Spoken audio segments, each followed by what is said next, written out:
Welcome to the show. My name is Reed Huberman. Don't forget to like, share, and subscribe.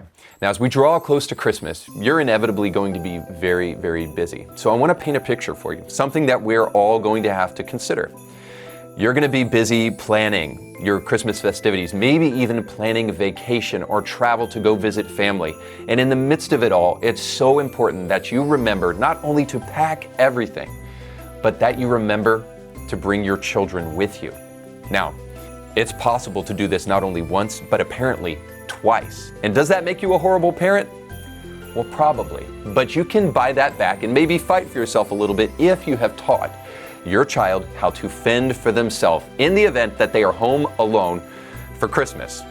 And the way that you can do that is by checking out today's show sponsor, Sweet and Savory. You want to make sure that your child knows how to manage that kitchen and how to cook food for themselves so that they can survive in the off chance that they have to fend for themselves. Now, let's face it, the average 10-year-old, they know how to take on 2 adult criminals, no problem.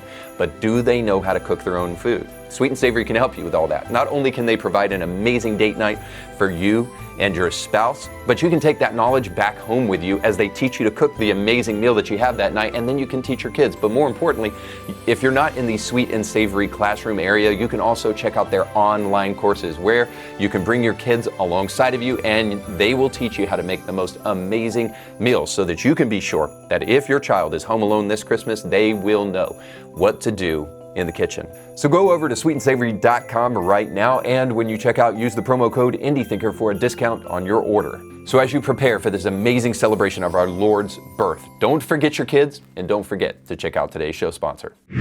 Justin Bennett learned how to make wood-fired pizza under the tutelage of his uncle. And by the way, that pizza is not as easy to make as it sounds. I've burnt many in my day, to the point where I gave up. Anyhow, he learned how to make pizzas, and he loved doing it so much and felt like he wanted to serve his community that he eventually got to the place where he scraped up enough money to buy a small food truck, and then he started serving those pizzas out of a food truck named Local Slice.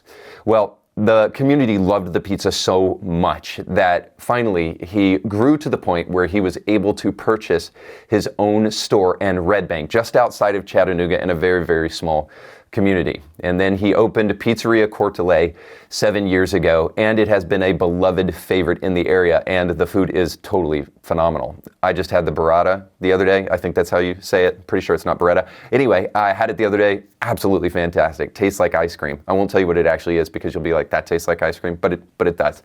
All that to say, it has been a community favorite in this area, and they truly do have some of the best pizza I've ever had in my life.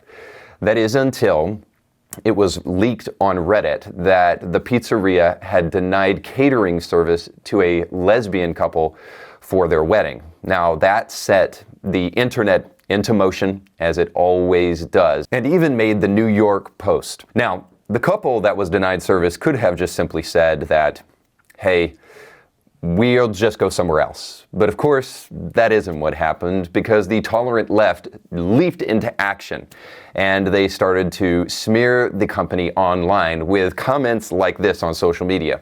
And the New York Times reported this. Just one post from Sunday featuring photos of one of the restaurant's dishes received over 1,500 mostly negative comments. Some of those comments sounded like this: there aren't two reasonable sides here. Nobody asked you to be gay or promote any kind of message. They asked for pizza and bigots refused.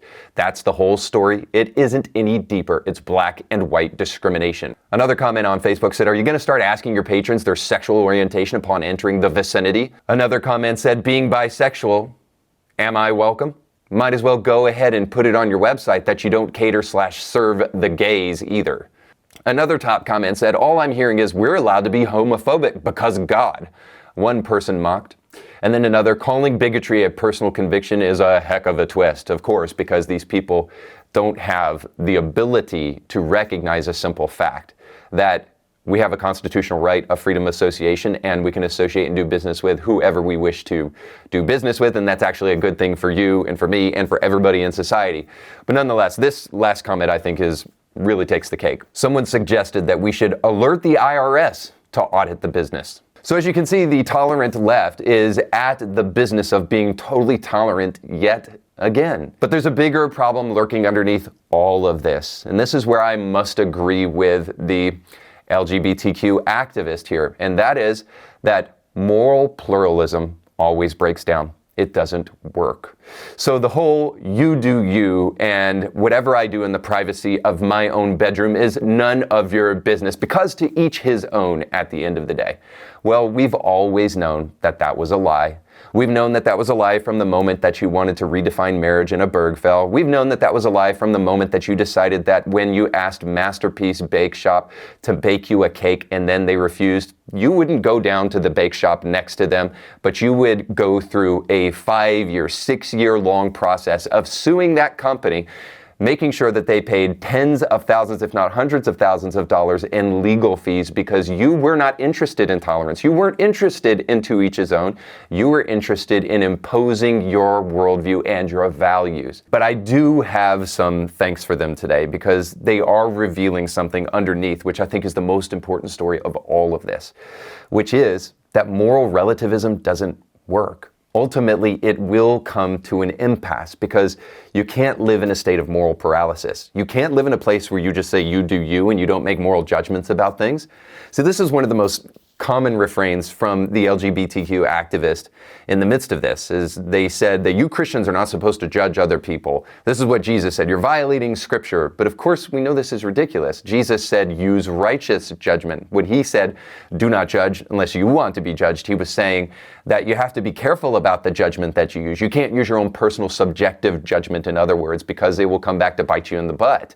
In other words, you can't live within moral relativism. You have to have a holy standard by which to judge by, and then a society should come around those ideas and celebrate those ideas, not you do you, or you do whatever you want to in the privacy of your own bedroom. It doesn't impact you at the end of the day, because I think we're starting to recognize that the ideas and the values that we hold deep in our head and the belief systems that we have actually do impact the society around us. So this shows us that the idea of moral relativism is a functionally bankrupt, mentally and spiritually, idea, and that it actually will not create a functional society. Because as I suggested, moral paralysis is ridiculous. And we know this at the end of the day, and the LGBTQ activist knows this too. This is why they will go to great lengths to try to redefine marriage in a Bergfell, and they'll go to great lengths to try to sue the Colorado Masterpiece baker for years and years and years, making him go thousands and thousands of dollars in debt, just simply because they didn't want to go to another bake shop to get another cake, because they don't want to live in peace and harmony. And ideas that are in conflict with each other truly can't. We need to resolve those ideas, and the only way to resolve them is with a hierarchy of values, because values are on a hierarchy, because some ideas are better than other ideas. This is another thing that we heard throughout this whole conversation online. If you go and look at any of this, you'll see that people were saying, well, if you as a Christian were discriminated against in a business, well, how would you feel? You know, it's a golden rule and all of that. Well, the problem with that is that apparently, if you believe that, you're not able to tell the difference between apples and oranges, because sexual preference is largely different than the worldview that built Western civilization, gave us the basis for individual human rights, the abolition of slavery, civil rights, and so much more. So these two ideas are wildly different, and one should be celebrated in society different than the other, because ideas are on a hierarchy, and the best ideas deserve to thrive. That's why I'm really fond of the concept of the marketplace of ideas. I believe we should be willing to have the debate, have the conversation, and then the best ideas should win. The ones that are most true, the ones that have the greatest virtue, the greatest beauty, the greatest goodness, the greatest truth. All of those as a society should be celebrated. And it's not that hard to try to figure all of this out if we're actually willing to be honest with each other. So in this case, it would be, well, the one that's reproductive and the other one that is totally unreproductive is not as beneficial to society in terms of sexual ideology there. So let's celebrate the one that has that benefit, that power to society, and let's elevate that, and let's be okay doing that, because we recognize some basic facts. If we truly had a marketplace of ideas, which we understand social media is not, we would be able to let the best ideas thrive rather than our own personal desires and beliefs. But even if I'm wrong about that, you should know at least this, that every single society that has ever existed in the history of the world is built upon laws. And guess what laws are built upon? Morality. So we're going to have to choose what kind of morality we want to celebrate as a society. We don't tolerate bakabazi in America. And now I'm not going to explain that to you because I like monetization, but you can go look it up yourself. Because we are not a Muslim country, we don't celebrate bakabazi, and we don't protect those who do those kind of things. We're a country that was largely predicated upon principles and ideas that can be found in Christian scripture. Our jurisprudence, whether you like it or not, there's not a single historian that would actually argue the opposite of what I'm saying here. That our laws and our jurisprudence is predicated upon Christian ideas. And that's why we should give preference to the best ideas and the ideas that should win the day. So I have to say, moral relativism is absolutely canceled today. But beyond that, I have to speak to my Christian friends out there. Those of you who came to the side of Pizzeria Cortile online and refused to care about whether or not you were going to be harassed by these same activists, kudos to you. Thank you for coming out and supporting this business, because you don't know probably that what you did is far beyond just supporting this business, but you made a statement that needs to be heard in society today. And that's that a vocal minority doesn't necessarily have the right to dictate society to each and every one of us. But beyond that, I would also speak to the Christians who didn't come out, or the Christians who tried to remain on the sidelines in these kind of cultural battles. And I would just tell you this, and this is something my uncle taught me: with great power comes great responsibility. It's important for Christians to realize that you are one of the most powerful segments, especially in a place like Chattanooga. You have the opportunity to shape culture in a fundamental way that makes life better for all of us, and it is not good for you to not utilize that power effectively. No, it's time for Christians to take their place in culture, demanding that the best ideas win. Not my ideas or your ideas, but the best ideas. And when we create a culture like that, everybody will be better off. That's why Thomas Aquinas said, love is willing the good of the other. Even if they don't know what's best for them, they will learn by experience that the best society they can live in is a Christian society, and therefore it's incumbent upon us to use whatever influence that we have to make sure that we ensure that future for us and for our kids. Now let's jump into our top headlines. The series finale of Yellowstone is going Game of Thrones and disappointing everybody as far as it possibly can, as wide as it possibly can, because of course it went woke. I think Game of Thrones more or less just went off the deep end. And are you happy with how things ended? Yes. She didn't say yes. You didn't say yes. Best season ever. But Yellowstone went as many could have expected. It went woke, because in the season finale of the final show, it depicted Kevin Costner, whatever his name is in the show, I never watched it, depicted him giving all of his land over to a Native American tribe in order to make some kind of land acknowledgement or something like that. Of course, I don't suppose that the ancestors of the Native American tribe that was killed by the Native American tribe that he ceded the land to is actually going to come back, and there'll be another series spinoff about that. But that would be actually kind of interesting, because we could have this infinite regress of Native Americans and people fighting and killing and raping each other until we finally get to the fact that it belongs to God anyway. All that to say that this should have been something that we saw coming a mile away, because maybe you'll remember this clip from the show that totally reeks of wokeism. I saw this video on Pornhub, and this is exactly how it starts. Misogyny, how refreshing. Can you tell me the definition of power, Trent? I can remove you from this class and fail you, or I can send you before the dean for violating the student code of conduct. These are all things that can alter the course of your life. That's power. You ever feel like making someone do what you want, whether they want to or not? European mentality, stemming from the oppressive political and religious structures of the Renaissance. Kings and priests with absolute power ruling masses who have none. And it's the mentality our society struggles with today. What you know of history is a dominant culture's justification for its actions, because we're all the descendants of the subjugated. Now, what's fascinating about what you saw right there is that it is basically pulled directly from the playbook of Saul Alinsky. And Saul Alinsky is the guy who wrote the book Rules for Radicals. And of course, he is a discipler of Hillary Clinton, among other people. But that radical man developed a couple of different tactics for leftists in order to try to to create revolution, let's just say. One of them is fear. So put fear upon people. Your enemy doesn't know what you don't know, so use that against them. So don't use truth to try to uphold virtue in society, but use fear. And then use ridicule, because one of the most powerful tools, he said, that people have is ridicule. So if you can isolate somebody, make them fearful, put a little fear in them, maybe just say, hey, like if you don't do what we want, we'll try to cancel your business, something like that. And then you ridicule them endlessly so that you remove all chances of them actually fighting back. Then you can actually grab power for yourself, and then you can use that against your opponent. Now, it's obviously a very deceptive and demonic ideology to operate this kind of way, rather than to operate in good faith, to enter into dialogue and discourse over ideas. See, the free marketplace of ideas is totally lost on leftist radicals like this teacher that we just saw. But I'm really thankful for clips like this because, one, it teaches me not to waste my time with shows like Yellowstone that will ultimately disappoint, but also it's an important lesson for us to remember. Much like what I talked about at the beginning of the show, it's important for us to understand our opponent, because the devil is in the details at the end of the day. And Aaron Renn has this beautiful concept that I think is important for us to understand if we're to understand how to engage in a culture where woke activists like this want to fear, ridicule, and just completely make everything about power. So Aaron Renn talks about the positive world, the neutral world, and the negative world. And essentially, the positive world is a world in which Christian ideas are celebrated.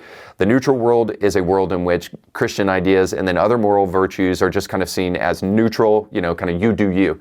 And then the third kind of world that we live in now is the negative world, and that's where it is a liability. You lose social credibility. You are attacked for your Christian virtues. So now it's not you do you, it's we're going to attack you for you doing you if we don't agree with you. And so one of the things that I tried to show at the beginning of the show today that I think is important for us to understand here is that we lived in the neutral world from about the 70s, late 60s, into probably about 2014, according to Aaron Renn. Whether that timing is correct or not, I don't know. But I do largely agree that we lived culturally with the kind of zeitgeist of a neutral world, but we turned into the negative world. And so one of the things that I think is important for us to understand is that the neutral world doesn't work because it always turns into the negative world, because the neutral world becomes a space for a small vocal minority to do the kind of things we saw in that clip, to try to coerce people out of fear, ridicule, and a desire for power. So this vocal minority will use the space of the neutral world to let their voice be heard above all others, and then they will use force, they will use extortion, blackmail, and all sorts of other things in order to create the negative world. So my point here is that the neutral world always turns into the negative world, which is why Christians have to understand that our goal is not neutral world. Our goal is not to just live in peace and harmony with people who are diametrically opposed to our belief system. But this is where the church has been for far too long. This is where the seeker-sensitive movement still is today, not recognizing that we're far gone into the negative world. See, they think that if they just can convince people that they're loving enough, that then people will come to church. And in some ways, they've been successful there because people do come to church, but they only come because they've provided a seeker-sensitive experience. They've provided concert-style worship. Very often, I won't say this is entirely the case, but very often what they have is a comfortable religion rather than the truth of Christianity in the kind of negative world that we live in. But because the neutral world always turns into the negative world, our desire should be to create a good world, a world of moral virtue, a world where the right things are celebrated. And that's why I would turn this around and just say to all Christians out there that it is incumbent upon us to shape the world in a way that we feel like is best for everybody involved, even if they don't realize it. Regardless of the cries to mind your own business and you leave us alone and we'll leave you alone, which we know is not true.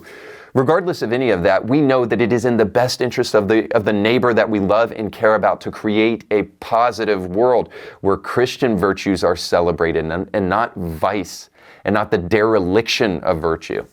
So this is what we should strive for, which means that we need to use whatever influence, whatever power we have to get behind those who are standing for truth.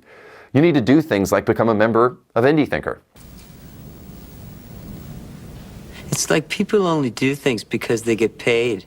We need to take seriously the responsibility of standing for truth, because there are repercussions for this world and for future generations, for our kids, if we don't.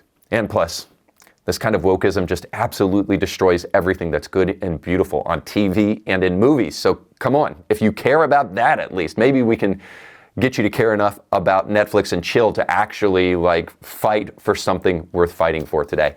And maybe on a more serious note, as we jump into our second story, it's important for us to realize this, because the ideas that people hold in their head actually turn into actions that impact others. There are consequences for bad ideas. Because just recently, tragically, a young girl stepped into a Christian school called Abundant Life in Madison, Wisconsin, and 2 people's lives were taken as a result of it. I want you to hear what the police chief had to say in response to accusations that this shooter was trans. There's been a lot of misinformation online, including from prominent Moms for Liberty activists in Wisconsin, claiming that the shooter was transgender, which is a reaction that we see across the country in wake of mass shootings, to claim that trans people are dangerous. Can you respond to that directly in regards to this? Yeah, I don't know whether Natalie was transgender or not. And quite frankly, I don't think that's even important. I don't think that's important at all. I don't think that whatever happened today has anything to do with how she or he or they may have wanted to identify. Now, this is why I love cultural apologetics, because right in front of us, culture is preaching to us messages that we need to listen to all the time. And one of the messages that we just recently saw in culture preaches the exact opposite of what this police chief just said, because he's suggesting that we shouldn't care about what this person believed. But of course, the left just recently, when this United Health CEO was gunned down in the street, they told us that we have to care about what was going on in this Luigi dude's life, because ultimately it showcases the brokenness of health insurance in America. And this is something that we have to deeply take care for. So we care about it in that instance because it's a left-wing shooter doing something that the left likes. But in this case, when they go into a Christian school, we're not supposed to care about what this person believes. Now, I think it is vitally important what this person believes, primarily because it is a Christian school. Now, I don't want to engage in the kind of conjecture that many people do online. We don't know about the identity of this person at this point in time. So we cannot say if this has anything to do with an identity issue. But let's just go ahead and put out there that if it did, this obviously would be important. Not only because the idea that we're talking about is linked to self-harm and is linked to a mental disorder on the DSM-5, but it is also linked to a dogmatic and, I would say, militant aggression towards Christian belief, because Christians believe the wild idea that men are men and women are women based upon what we read in Genesis 1:27, that God made them in his image, male and female. So that idea obviously runs counter to the trans ideology of our day. But let's just push conjecture aside for a moment and just say what we do know about this tragic event in Madison, Wisconsin. What we do know is that this individual came from, yet again, a broken home. And I say yet again because a heritage study on this has already been conducted, and about 80% of mass shooters all come from broken homes. Now, the Washington Post reported about the living situation of this young girl, and I won't go into many details other than to say that the girl was the byproduct of parents that could not get their act together in terms of their marriage, and they had been married and remarried and divorced 3 different times. I think it's important for us to just pay attention to the fact that couples have a responsibility to be together. And the thing that I have heard as a pastor in that capacity, I've heard over and over again in marriage counseling sessions is this: well, we just grew apart. Well, the only thing I can say to that is stop it. Stop it! Growing apart is a part of life, and you have to fight against that. People change. Things change. The important thing that you do in a marriage is that you change together. The idea that marriage is disposable is something that was brought to us by feminists, and I don't have time to get into that, but I'll just say this, that marriage isn't disposable because kids aren't disposable, and a kid needs a mother and a father in their home together raising that child. It can't always be that way because of certain circumstances and situations, I understand, but that is the ideal, and we must insist upon it. If we're going to have conversations about gun control and about health care, we need to have a conversation about this underlying factor that you can say, cause and correlation. I'm not sure that their home life is necessarily what's to blame here. But I'm just going to tell you, if there was any other factor that was a commonality in all of these things that was as high as the commonality of broken families, then we would start taking it seriously and actually have a national conversation about the fatherlessness crisis that we have in America today. And then one other thing. Obviously, this is going to turn into a conversation about gun control for those on the left. And they will say, yes, mental illness, we'll do lip service to that, but let's just talk about gun control mostly. The problem with that is that the mental illness epidemic is never really taken seriously, and we're obviously experiencing it. Mental illness is on the rise, and it is incredibly high. It's at all-time highs right now among young people. And we have to be willing to trace back the causes. Now, I can't help but have a sinking suspicion that I cannot prove, but that I believe is true. That we don't want to have a conversation about mental illness because it may lead us back to a religious conversation. See, if we're going to take this issue very seriously, we need to have a conversation about the fact that although guns were at an all-time high in terms of ownership in the past, religion was at an all-time high at that time too, and we were not seeing these kind of things. So it isn't the proliferation of guns in the present that is causing these kind of things. I can argue that, and I believe, based upon the data, that we can see that this has to do with a lack of religious moral values in the nation. So yeah, I'm making the wild-eyed claim that having a moral basis by which you live your life upon would help people not go around shooting each other. I know, hard to believe. But the less religious we become, the more prone to these acts of violence we become. So I believe that the reason people don't want to have a conversation about mental illness is because they don't want to have a conversation about secularism, because we're afraid that we'll have to let go of our secular idols and actually return to church. But not only will going back to church help you, but you actually may find a transcendent, holy, loving God in the form of Jesus Christ who came to this earth and wanted to be with you. Especially, we say this around Christmas time because he is God with us, Emmanuel. You may find that, and guess what that will do? It will utterly change your life. And unfortunately, life change and stories of inspirational change happen less and less the more secular we become. We'll get back to the show in just a moment, but I want to mention to you one of our show sponsors. Our friends over at Sailor Ridge can give you a much needed break. Are you tired? Maybe you're looking for a vacation destination to get away for Christmas. I can offer no better place than the picturesque North Georgia mountains with our friends over at Sailor Ridge. They have 3 amazing locations that will get you off the grid and in a place where you can actually think and you can soak in the beauty of God's creation.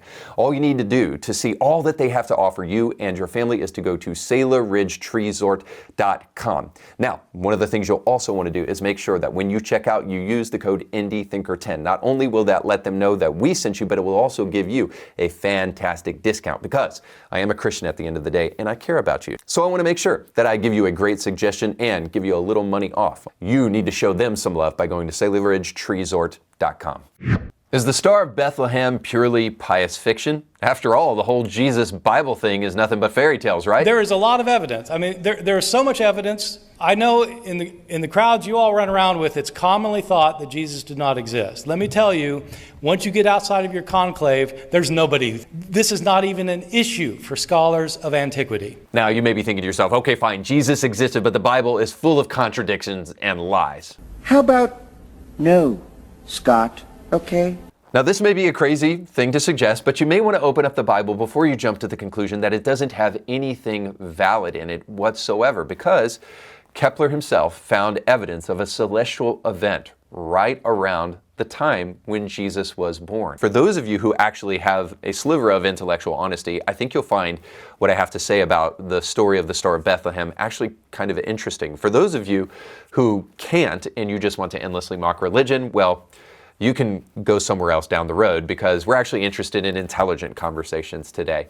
And then for blind believers, those of you out there who think to yourself, well, the Bible says it, we just believe it, and a miracle is the answer for everything. I want to encourage you, yes, we believe in the miraculous, but there is something beautiful in investigation, and it helps deepen your faith when you actually can provide meaningful answers and meaningful research to even kind of buttress your faith. So all that to say this, there's a benefit for everyone to be had here today as we dig into one of the most important stories of the birth of Jesus that you can find. So we're going to turn to Matthew chapter 2 today, and I'm just going to show you why there is scientific and astronomical evidence to believe that what took place when Jesus was born is something that is more than just a story for religious people, but actually something that we can prove took place. So, first off, as we open up to Matthew chapter 2, it says this. Now after Jesus was born in Bethlehem of Judea in the days of Herod the king, behold, wise men from the east came to Jerusalem.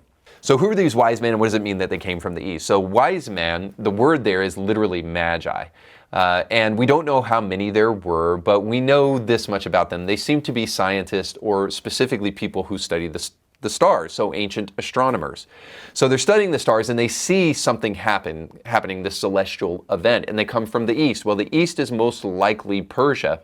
They come here and they land in the city of Bethlehem eventually. And they do this because they see a star. Now, either they saw that star while they were in the east, or they saw the star in the eastern sky. Now, the next question we'll come to as we read a little bit further is, well, how did these men from Persia know about this Jewish Messiah? So let's read on. It says, they were looking for he who was born King of the Jews, for we have seen his star in the east and have come to worship him. Now, most people think that the reason that these Persians knew about the Jewish Messiah was because of Daniel. So Daniel obviously was taken as captive during the Babylonian invasion and then brought over to Babylonia, where he became influential in the king's life and then obviously other people's life. Well, who eventually destroyed the kingdom of Babylon? Well, it was the Persians. And one of the stories that inevitably Daniel passed down while he was in Babylon is this story that we find in Daniel 9. While I was still speaking in prayer, then the man Gabriel, by the way, the angel Gabriel is also the one who spoke to Mary about the birth of Jesus. And he said this, he gave me instruction and talked with me and said, O Daniel, I have now come forth to give you insight with understanding. At the beginning of your supplication, the command was issued, and I have come to tell you that you are highly esteemed, so give heed to the message and gain understanding of the vision. 70 weeks have been decreed for your people and your holy city to finish the transgression, to make an end of sin, to make atonement for iniquity, to bring in everlasting righteousness, to seal up vision, prophecy, and to anoint the most holy place. So you are to know and discern from the issuing of a decree to restore and rebuild Jerusalem until Messiah, the Prince. There will be 7 weeks and 72 weeks. It will be built again with plaza and moat, even in times of distress.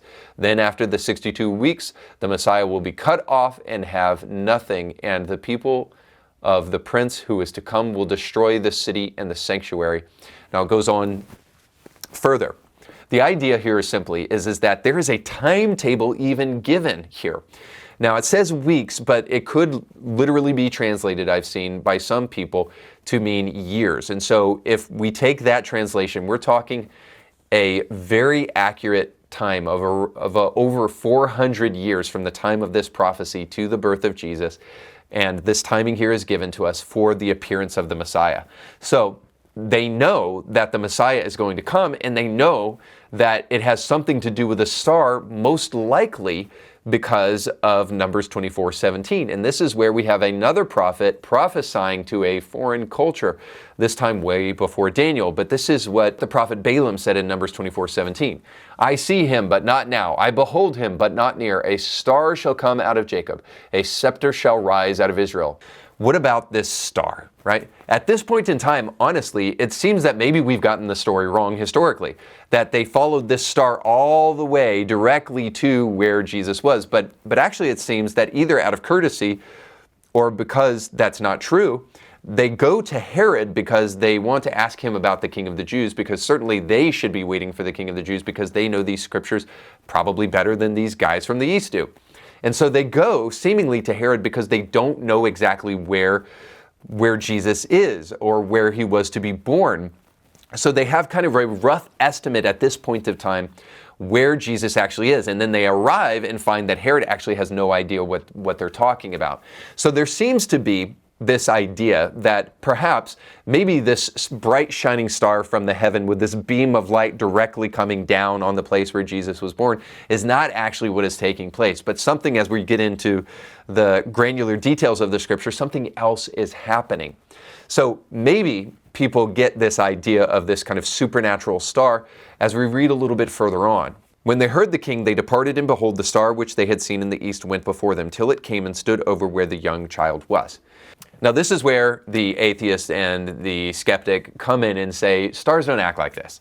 They don't move like this. Sure, a comet can come, but you can't really track anything based upon a comet. So what kind of star would actually do this? Well, not the kind of aerial activity we see in New Jersey. The White House finally has broken its silence on the topic, saying that the drones seen over the Northeast are a mix, they say, of law enforcement, commercial, and hobbyist drones.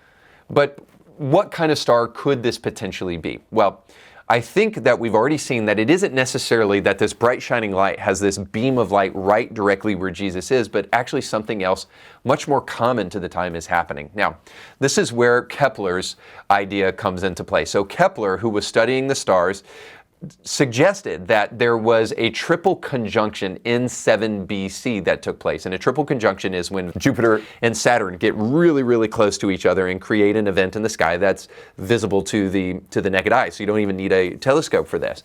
And he was able to chart by the movement of the stars that this took place all the way back in 7 BC.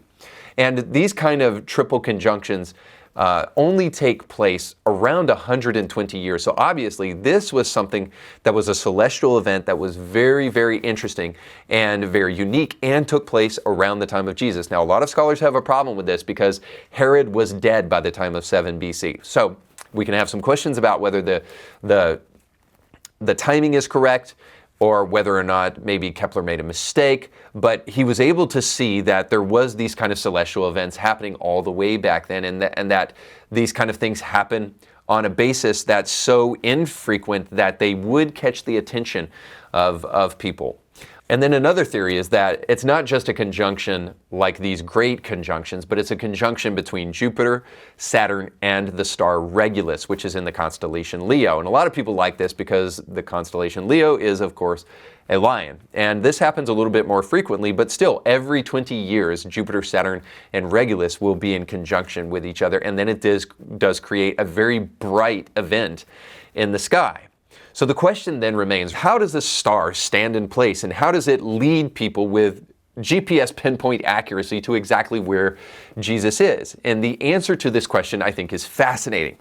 And the answer is simply that stars don't act as GPS, but they do act as pretty precise indicators of direction. See, traditional navigation back at that time for sailors and travelers of all kinds who knew how to use the stars to help direct them could use celestial bodies to help them determine latitude and direction. And they could actually pinpoint a place they wanted to go within 1 nautical mile of error. Now, I don't know about you, that may not sound like incredibly precise, but it's pretty dang close. It's at least enough to lead these wise men to Bethlehem. And then you should know this, that once it led them to Bethlehem, it would be relatively easy to find Jesus. All they had to do was go within 1 nautical mile of where that star was leading them, and then maybe even ask around a little bit. And Bethlehem wasn't a truly large place. In fact, it's said that the inhabitants of Bethlehem at this time could have been as small as 300 people. So it wouldn't have taken them forever using the stars to actually go exactly to where Jesus was in the house as a 2-year-old boy at this point in time. So the idea we get from all of this is that the stars can lead you with a high degree of precision if you have enough wisdom to let that star lead you. And this is where I have to wax a little bit spiritual.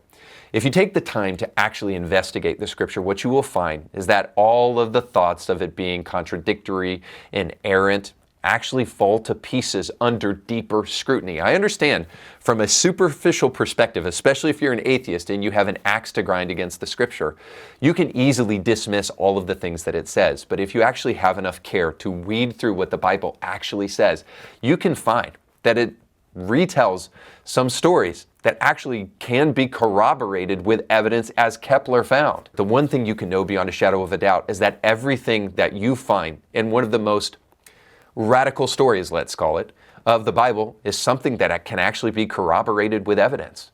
Now, when it comes to the atheistic origin of the universe, let's say, or origin of life, what you have is largely stuff that is not corroborated by science. If we're going to dispense with the nonsense that we're all random accidents, just meatball in space, and there is no evidence for an intelligent designer, and we're going to be really honest for once, we're going to have to realize that there's actually a lot of evidence for Christianity, so much so that you cannot easily dismiss it.